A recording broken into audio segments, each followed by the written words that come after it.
नमामि मातरं गुरुं नमामि सादरम् अहं नमामि मातरं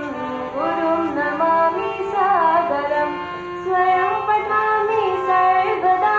प्रियं वदामि सर्वदा